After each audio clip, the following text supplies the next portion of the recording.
Normally, I shoot infrared with digital cameras, but I thought it would be interesting to shoot some infrared film. So here's a video to talk about the process that it took to get there. I'd like to get your feedback, and I've got some questions at the end of the video for you.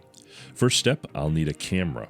So back in the early 90s, when I was taking a film class in college, I bought this Canon EOS Rebel, which has an EF mount, and it's a nice camera, but unfortunately I was a broke college student and I bought these really crappy Quanta-Ray lenses, and I didn't think that I would want to really test the infrared film with these bad lenses. And of course, to make matters worse, when one of my kids was really young, they thought they would be helpful by handing me the 70-200 and dropped it on the concrete, which destroyed the focus motor and locked the focus ring.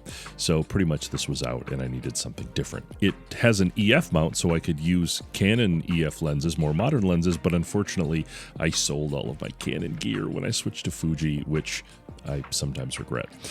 So I don't have any more EF lenses. It's time for a new camera. I thought I would get a Canon AE-1, which everybody raves about, and it's got this style that's amazing. So I bought one off Craigslist, and it was really affordable. It came with this 50mm f1.8 lens that was really nice, but I wanted something wider, so I ordered a 24mm f2.8 lens from Japan.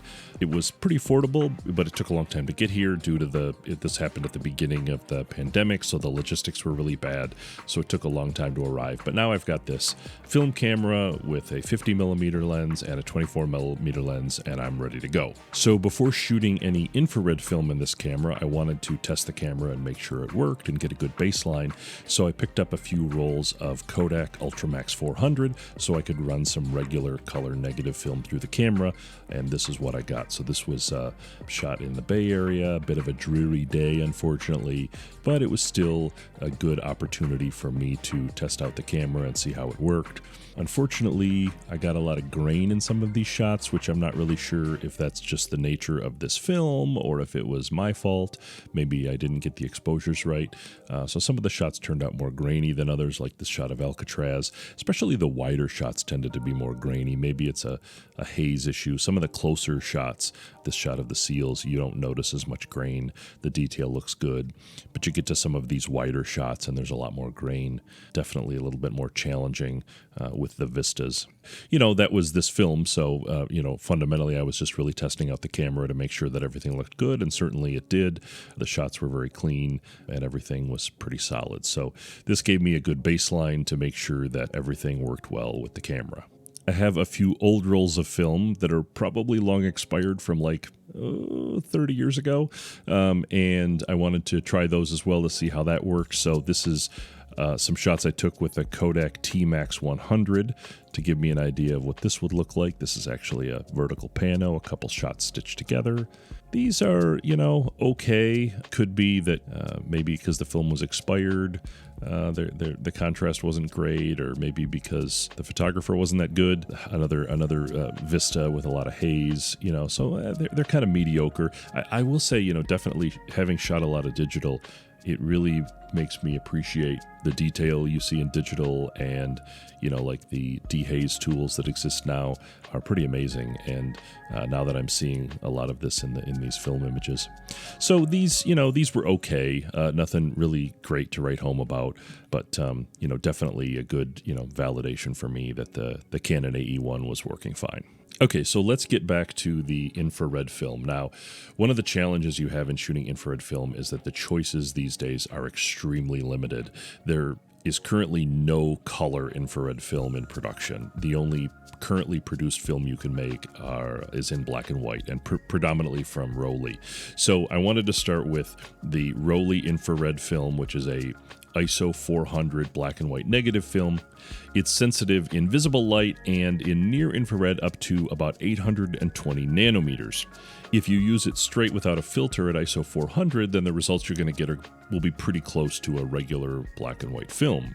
However, if you use an R72 or a 720 nanometer filter, then you can get results that are mostly near infrared. So you'll get from 720 nanometers up to 820 nanometers, which gives you a little bit of contrast. Using an R72 filter is going to block anywhere from 4 to 7 stops of light, depending on my research. So 4 stops of light would give you an ISO of 25, and 7 stops of light would give you an ISO of 3. So in this case, your exposure times are going to be much higher, so a tripod is a must. What I've noticed is that while the film does support a wide exposure latitude, the result you get is a very wide result in contrast. So let's dive in and look at some of these images. So this first shot was taken with the 24mm lens, and each of these shots, I did about 5 bracketed shots to try to test the exposures and see what it looked like. This first shot was taken at f11 with an 1/8 of a second. You can already see that the exposure is definitely challenging. While some of the shadows here look really nice, some of the brighter spots tend to be blown out a bit. And unfortunately, it looks like I've got some light leaks here on the upper right-hand portion of the image, and we're going to see that repeatedly. So that's definitely a bit of a challenge. So let's move on to a 1/4 second. This one, I must have bumped the tripod or something because this one got blurred, unfortunately. So we move on to a 1/2 second, starting to see a little bit better blend of exposures. The ground isn't quite blown out so much. The light leaks are not so bad in this shot, so this one's pretty good. The contrast is still good. But as we lengthen out the exposure, the contrast really starts to fade. So now we're at a full second, and we're really losing a lot of the contrast, and then we go to 2 seconds and we lose even more contrast. So as you can see, the better shots are going to be in the middle of this range at about maybe 5 stops off of the recommended ISO. So let's move on to the next shot. This was also shot with the 24mm lens. We'll start with the shorter exposures, and you're going to see the same sort of pattern emerge. So this was an 1/8 of a second. This gives us pretty strong contrast throughout the image. Moving on to a 1/4 second, and we start to lose a little bit of the contrast. Moving to a 1/2 second, now we're really dropping contrast, and then by the time we get to 1 second, we have a much less contrast, and then 2 seconds we have very little contrast. So as you can see, I mean, for me personally, I really like the earlier brackets, the shorter exposures, the ones that are closer to the ISO, that 4 stop, 5 stop, maybe away from the recommended rating for this film. I don't know about the 6 to 7 stops away. That just seems really severe. Maybe with certain subjects that would work better, but you just lose so much contrast. So the next shot that I've taken here is a landscape, and this one's a bit of a dud. It didn't quite turn out as interesting as I thought it would be. I've got this sort of river in the foreground that I thought might be an interesting touch, but there's just not enough contrast there between it and the foliage, the grass, and the very short foreground here. And then you've got this mountain, these hills in the background, and then the clouds. I thought that would all be somewhat interesting, but the contrast just ended up being so low. I don't know, again, if that's a haze issue or just being a terrible photographer issue. I'm not really sure. So definitely, again, but it's a test roll. It's my first test roll with this film. So this was, I think, a 1/16 of a second. I think I'd bumped the f-stop on this and took a few more extra shots here, and then I finally adjusted it back to f11. This is an 1/8 of a second. And so a moderate amount of contrast from the beginning, and you can imagine it's only going to get worse as we go to a 1/4 second and then a 1/2 second, and the contrast just starts to fade away completely. So definitely with any kind of a shot that is more of a vista, more of an environmental shot, if you don't have some serious contrast in that shot, then these longer exposures, the stopping down even more with this Rollei Infrared film is just not going to work. It really favors the shorter stops from what I'm seeing. So here's another tighter shot of the shipwreck. This one is at 50mm. So again, we're getting a much more interesting subject with some more contrast. So this is f11 with an 1/8 of a second. You start to see some of these weird warping effects between shots as I switch between them. So it's very odd. I don't know if this is like the film and the camera. I'm not really sure what's going on here. This was on a tripod. It was locked down. It really shouldn't have been moving much, but it's interesting to see some of these subtle differences. So again, the 50mm, now we're at a 1/4 second, and this is a 1/2 second. So still pretty good. Start to get into a full second, and then 2 seconds, and then we start to lose the contrast. I'm not seeing quite as many light leak issues with the 50mm. as I'm seeing with the 24mm, so I don't know if that's a lens issue or a viewfinder issue. I'm not really sure there, but definitely something I would need to try to prevent in the future. So now moving on to another location, another failed attempt at a vista. This is a park that I like to shoot at with this really nice ridge line.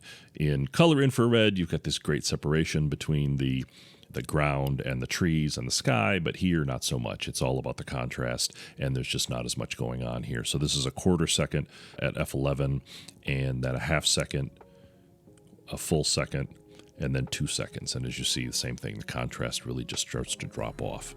Shot in that same area. Fence here gives us actually a little bit more contrast, which is really nice.